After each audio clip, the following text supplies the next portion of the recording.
Hello everyone, myself Kushali Katheria.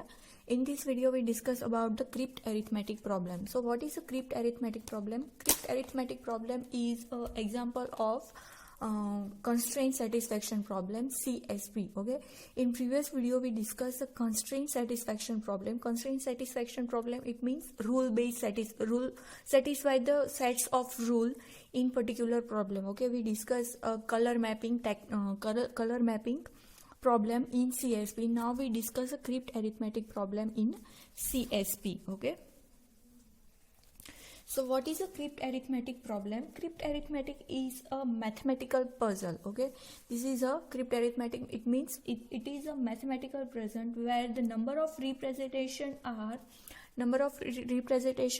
letter or symbols. Okay, so what is a crypt arithmetic? In crypt arithmetic, some information or some value some number is hidden in letter or symbol. Okay, so this is a mathematical puzzle. Okay, in this puzzle each letter represent one unique digit. Okay, in this puzzle क्या होता है कि जो हमारा crypt arithmetic problem है उसमें हम digit के और लेटर के और हम क्या यूज करते हैं, सिंबल्स के यूज करते हैं. Any A to Z alphabet का यूज करते हैं, अदरवाइज हम कोई सिंबल्स का यूज करते हैं. उस सिंबल क्या होता है, वो एक पर्टिकुलर सिंबल है, वो कोई एक नंबर और कोई एक डिजिट को रिप्रेजेंट करता है. ओके, यूनिकली वो नंबर होता है.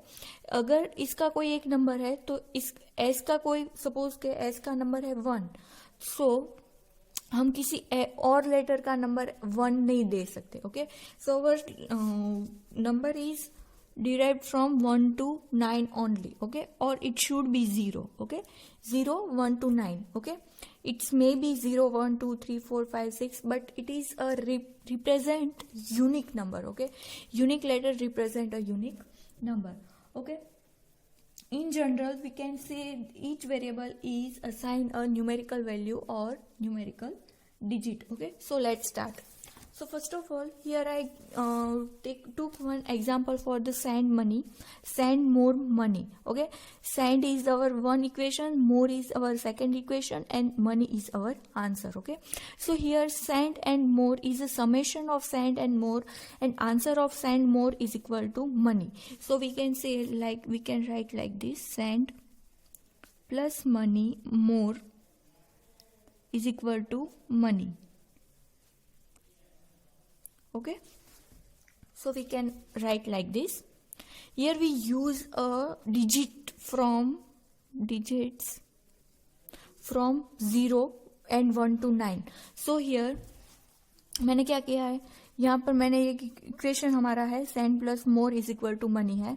हम किस डिजिट को यूज कर सकते हैं, 1 to 9 के डिजिट, कोई भी डिजिट को हम यूज कर सकते हैं, 1 to 9 और 0. इट मीन्स 10 डिजिट को हम यूज कर सकते हैं.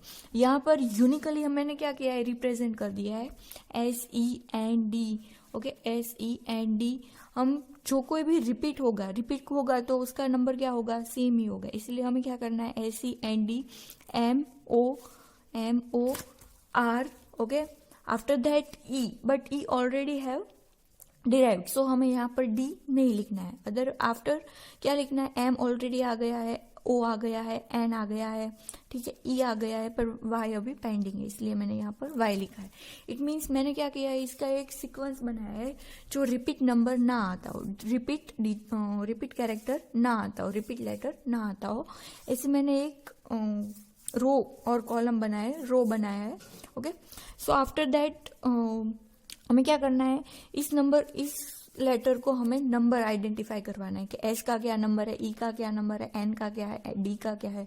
और ये वाला हमारे लिए है क्योंकि हमें आइडेंटिफाई हो कि एस को ये वाला नंबर असाइन हो चुका है, तो आफ्टर दैट वो नंबर हम यूज ना करें. इट मीन्स सपोज के यहाँ पर हमने एस के लिए 1 यूज कर लिया है, तो हम 1 है वो किसी भी अदर लेटर के लिए यूज नहीं कर सकते. हम 0 या तो 2 to 9 कोई भी लेटर को यूज कर सकते हैं for this kind of letter, but S के लिए अब हमें 1 ही यूज करना है. Okay, this is for one example. So let's start from the first step. Send more money. Okay, मैंने ये लिख दिया है. Here M is a extra character. Okay, this is the extra character. So from the common sense or for the common knowledge, okay, हमें क्या करना है, इस m को ऐसे करना है कि ये हमारी कैरी है. कैरी इट मीन्स कि m की वैल्यू कब आएगी, जब यहाँ पर कोई समेशन होगा. यहाँ पर कोई समेशन तो है नहीं, तो क्या होगा, इसकी जो कोई भी कैरी होगी, इट मीन्स इसका जो कोई भी बचा हुआ इक्वेशन होगा और बचा हुआ अमाउंट होगा, वो क्या होगा, यहाँ पर आएगा. इट मीन्स ये वाली हमारी कैरी होगी. तो this is our carry. Okay, so suppose के हमने वो ऑलवेज हमने क्या किया है, रूल ही है कि फर्स्ट ऑफ ऑल जो कोई भी फर्स्ट लेटर है वो ऑलवेज क्या होगा, 1 होगा और वो ऑलवेज कैरी होगा. जो कोई ऊपर कोई लेटर, ऊपर कोई कैरेक्टर का समेशन ना दिया गया हो तो. सो here we assume that our query is a C1 and carry value is a 1. Okay, so here our carry value is a C1 and M value is a 1. So here we can write M value is a 1. Okay, after that in second step हमें क्या करना है, अब हमें find करना है S और M की वैल्यू और O की value. Already we have a M value. Okay, M की वैल्यू क्या है, 1 है. क्यों, क्योंकि कैरी की वैल्यू C1 की वैल्यू 1 है. आफ्टर दैट यहाँ पर M है, इसीलिए इसकी वैल्यू भी क्या होगी, 1 ही आएगी, इसलिए मैंने यहाँ पर 1 लिख दिया. अब क्या करना है, अब हमें ऐसा इक्वेशन आइडेंटिफाई करना है जिसका summation S plus M. Okay, S plus M is equal to O. S plus M equal to O हो रहा है. बट यहाँ पर हमारे पास M की वैल्यू ऑलरेडी है जो कि 1 है. ठीक है, तो हमें ऐसी वैल्यू आइडेंटिफाई करनी है जो कैरी जनरेट कर सके. कैरी इट मीन्स यहाँ पर हमारी C1 है, वो क्या है, क्वेरी है, कैरी है. ओके, तो C1 कैरी है, इसीलिए हमें क्या करना होगा, इस वैल्यू के मतलब O की जो वैल्यू है वो क्या होनी चाहिए, 9 से ज्यादा होनी चाहिए. 9 से ज्यादा होनी चाहिए इट मीन्स 10 से ज्यादा होनी चाहिए, या तो फिर 10 होनी चाहिए या तो फिर 10 से ज्यादा होनी चाहिए. तो यहाँ पर मैंने क्या किया, S plus M greater than और इक्वल टू 10. मैंने एज्यूम कर लिया है कि O की वैल्यू है वो क्या होगी, O की वैल्यू मैंने क्या बोली कि वो कैरी फॉरवर्ड करने लायक होनी चाहिए. कैरी फॉरवर्ड करने के लायक होनी चाहिए इट मीन्स 1 2 3 4 5 6 7 8 9 10 कोई भी होनी चाहिए. बट यहाँ पर मुझे क्या कैरी चाहिए, 1 ही चाहिए, इसलिए मैं क्या करूंगी, 10 आए ना, इसका आंसर 10 आए ना, ऐसा मैंने दिया है. तो यहाँ पर मैंने क्या किया, S plus M is assume that S plus M is greater than और इक्वल टू 10. या तो फिर 10 होगी या तो फिर 10 से ज्यादा होगी. बट ऑलरेडी हमें क्या करना है, यहाँ पर हमारे पास क्या है, M की वैल्यू है जो कि 1 है. तो हमें क्या मिलेगा, M की वैल्यू 1 है, M की वैल्यू 1 है और हमें उसका आंसर 10 ग्रेटर देन चाहिए, इसलिए हमें यहाँ क्या करना है, यहाँ पर 9 लाना है. Line 9 it means S M greater than और equal to O. Okay, so here our value of 0, our value of O is equal to 0. Why 0? Because 0, you see O value is a 10, but 0 is one letter and for first letter 1 is used as a query. So here we use a 0 value for the here we use a 0 for value of O.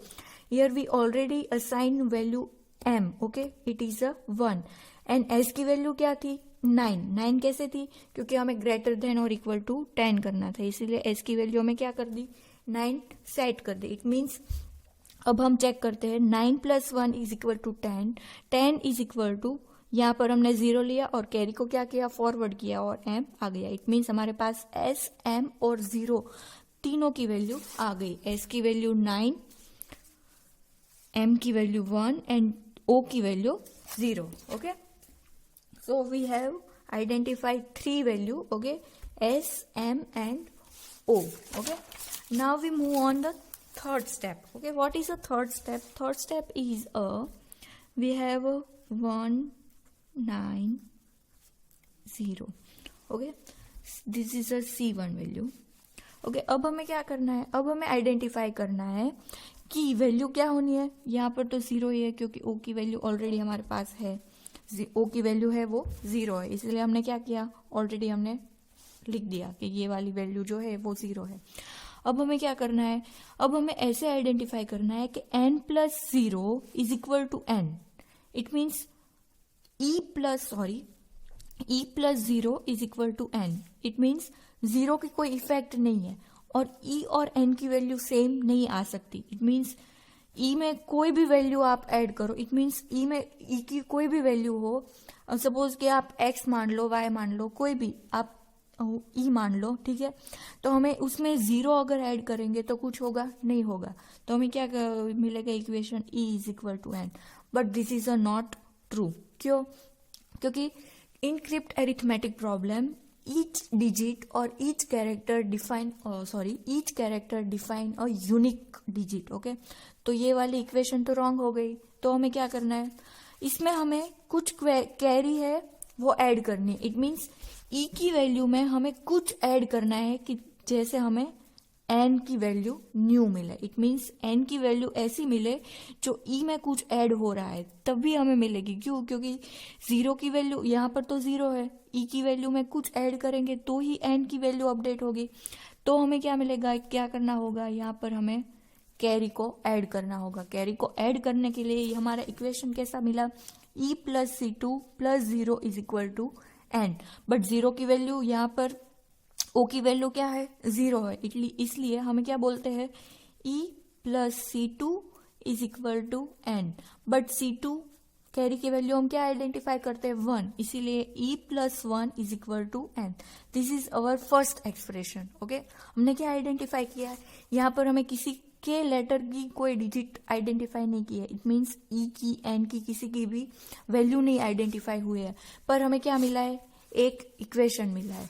अब हमें क्या करना है, forward जाना है। Means n plus R is equal to E तक पहुंचना है। n plus R is equal to E, यहाँ पर same as usual. Okay,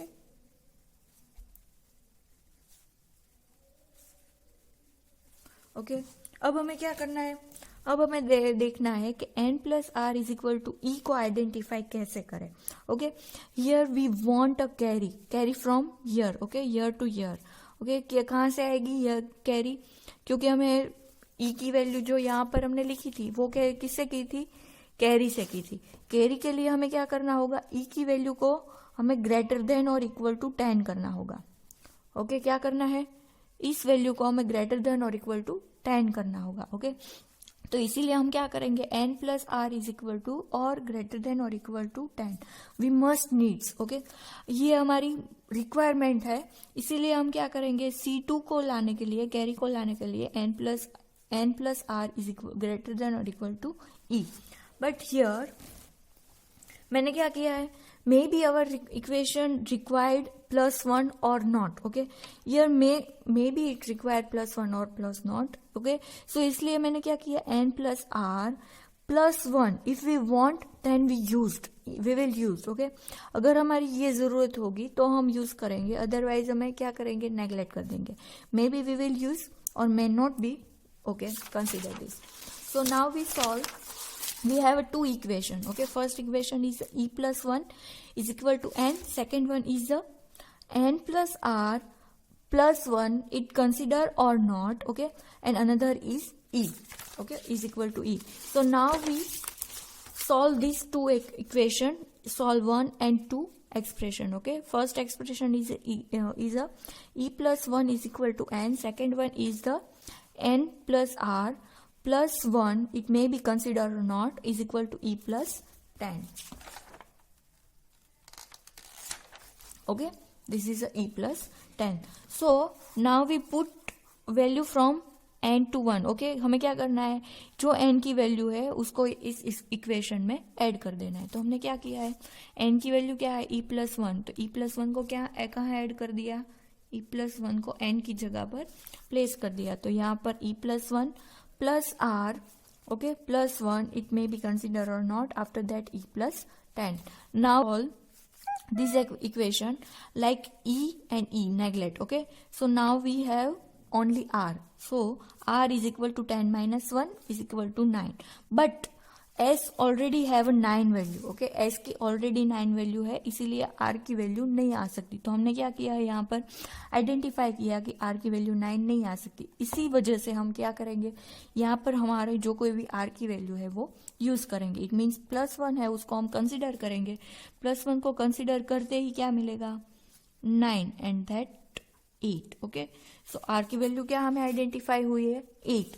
So here we used value for 8. R is a 8. Okay, now we have a S is a 9, M is a 1, O is a 0 and R is a 8. Okay, now we find out E and D and Y value. Okay, so now from the next step, fifth number step. Okay, in this step we have a value for R. This is a 8.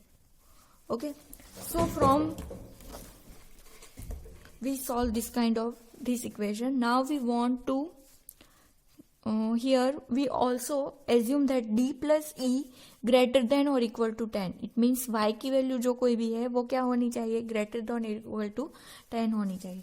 तो हमें क्या किया है, तो हमने किया क्या है कि कैसे करेंगे, d और e की वैल्यू हम ग्रेटर देन कैसे 10 ला सकते हैं. तो हमारे पास कॉम्बिनेशन है कि 7 और 6 ले लेते हैं. 7 और 6 it means 6 and 6 12 and 13. Then we have 1 carry. Okay, क्यों हमें यहाँ पर कैरी चाहिए था, इसलिए हमने क्या किया, ऐसे इक्वेशन की कॉम्बिनेशन बनाई कि जिसका सम है वो 10 से ज्यादा है. तो ये वाला हमारा है क्या है, वो कॉम्बिनेशन है. कॉम्बिनेशन कौन कौन सा है, 7 + 6 = 13, 6 + 5 = 11 and 7 + 5 = 12. Okay, so here we use 13, 11 and 12 but we cannot use this.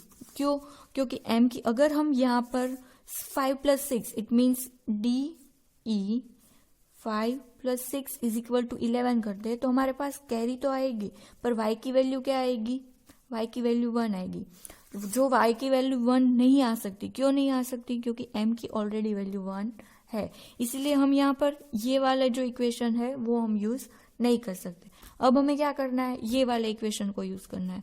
तो मैंने क्या किया, ये वाला इक्वेशन है वो यूज किया. इट मीन्स d की वैल्यू मैंने क्या ली, 7 ली और e की वैल्यू क्या ली, 5 ली. Okay, now we check, d की वैल्यू 7, e की वैल्यू 5, 7 + 5 = 12. ओके, तो y की value 2. Okay, 2 and we have a 1 carry is a forward. Okay, 6 and 7 and 7 14 and 15. So e value is a 5. Okay, so now we forward our carry from 5 to 1. Okay, so here we have already value for e, so here we use directly 5 for the e value. Okay, so here 5 + 1 = 6, so n value is a 6. Now 9 + 1 = 10, 10 = so this is a solution for the sand plus more money. Okay, so S value is a 9, M value is a 1, O value is a 0, E value is a 5.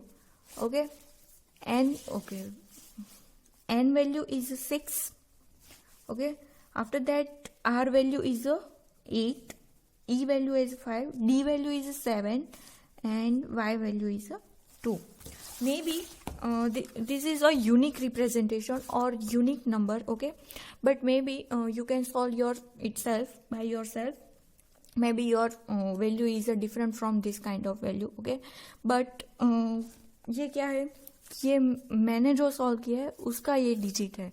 May be आप कोई another कोई equation और another कोई method से आप अगर identify करेंगे कि आपका क्या सॉल्यूशन आता है, तो मे बी ये वैल्यू चेंज भी हो सकती है. ओके, तो ठीक ये वाला कंसेप्ट अलग है, क्योंकि क्रिप्ट अरिथमेटिक में क्या है कि आपको इंफॉर्मेशन को मीन्स ऑप्टिमली आप सॉल्व कर सकते हैं.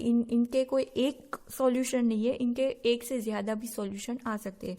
मे बी आप यहाँ पर हमने जो यहाँ पर 7 और 5 का यूज किया था, 7 और 5 + 12 का यूज किया था, तो आप 7 + 6 का भी यूज कर सकते हैं for D and E value. Okay, so your answer is different from my answer. Okay, so this is a unique representation for this kind of the example. Okay, hope you understand. Okay, thank you.